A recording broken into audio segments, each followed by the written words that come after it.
Pocket FM. To unlock all the episodes, click the link in bio. Finally, Alessandra muttered, slumping over to grab hold of the vanity desk before her.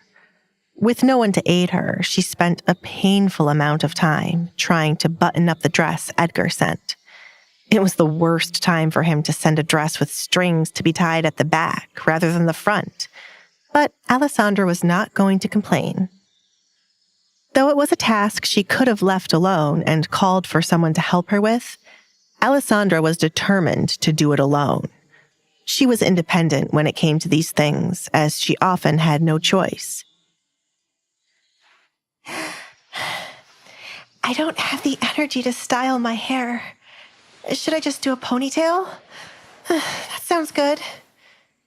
She gasped for air as the exercise from putting on the dress drained her energy. I just need to sit on the bed for 1 second. Maybe lying down is better. With trembling legs and sore arms, Alessandra slowly made her way to the large bed.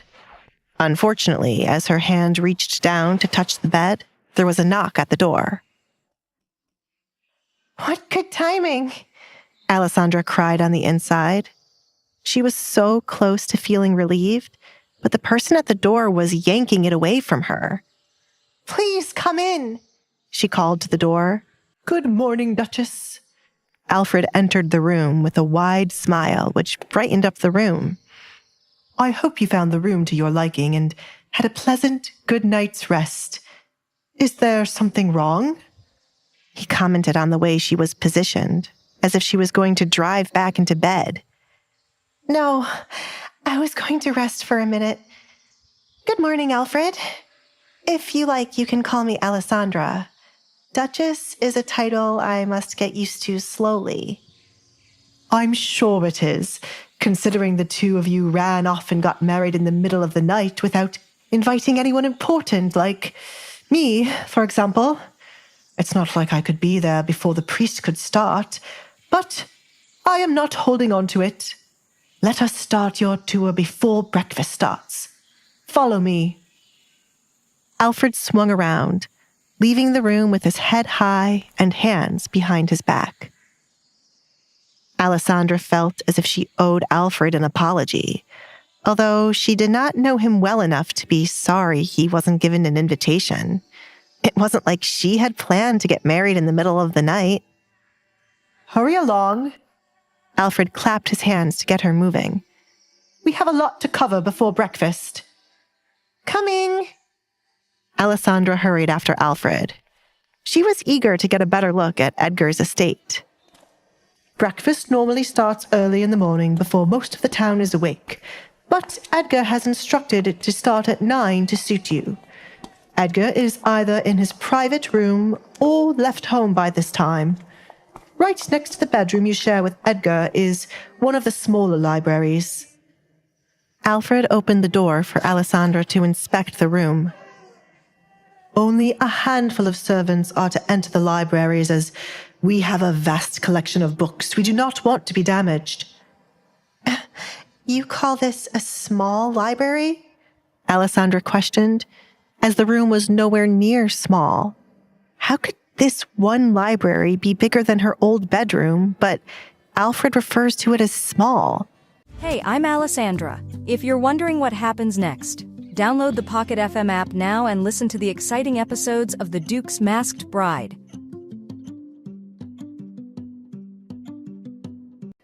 When you see the bigger one, you will understand. Edgar enjoys reading books to pass his time, and if he is attempting to hide from anyone, you might find him in a library.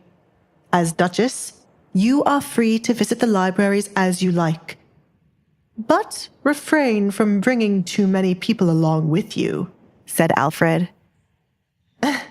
I won't be having visitors in the library anytime soon.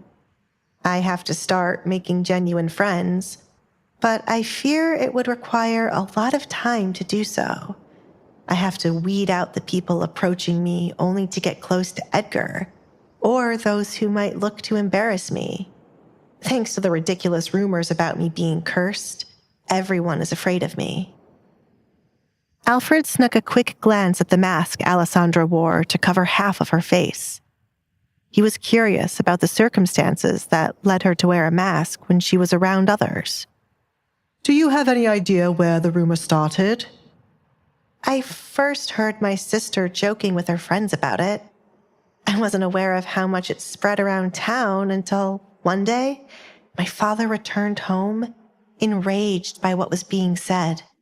He got drunk and banged on my door all night, asking me to disappear. Alessandra had a vivid memory of the terrifying night. My father most likely forgot about what he said the next morning, as he never apologized for his drunken words. Or maybe he did not feel the need to apologize to a burden. That is why I do not have an ounce of remorse that he is gone.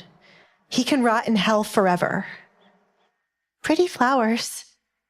Alessandra caressed the dried-up petals of a flower in the library.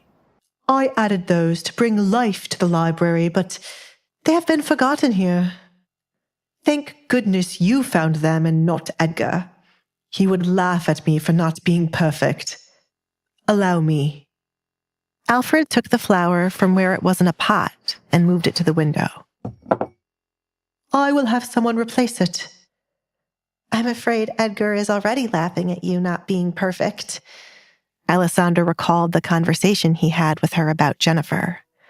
Someone working for his mother tended to me this morning. I said I would deal with it. My apologies if she offended you. I keep telling Edgar there is no possible way to get rid of the spies his mother plants in his home. She is determined to know every possible detail about her son.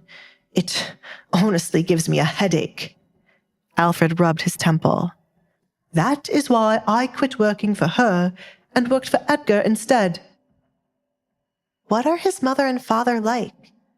I have never seen or heard anything about them. Alessandra was curious about the people who created Edgar. Were they just as devious as Edgar, or did something go wrong with him in his youth? His parents are like night and day when it comes to their personalities. His father, Edmund Collins, prefers a quiet life, which was why as soon as Edgar came of age, Edmund dumped Edgar with all the responsibilities of this land and left the town to live in the countryside. You should learn about all the great things he has done for the kingdom before he arrives. There are books in the libraries to help.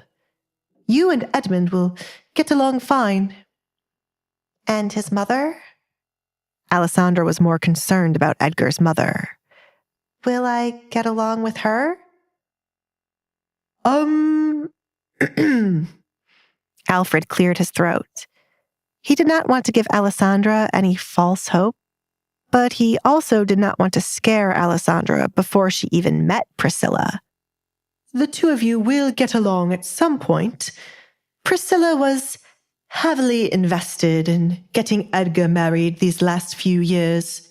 She had a list of young women she believed to be ideal for Edgar, and, well, I am nothing like the women on that list. Alessandra finished the sentence for Alfred. I take it she won't be pleased.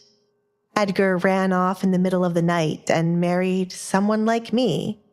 If she has heard the rumors, she must be afraid of me too. Hey, I'm Alessandra. If you're wondering what happens next, download the Pocket FM app now and listen to the exciting episodes of The Duke's Masked Bride.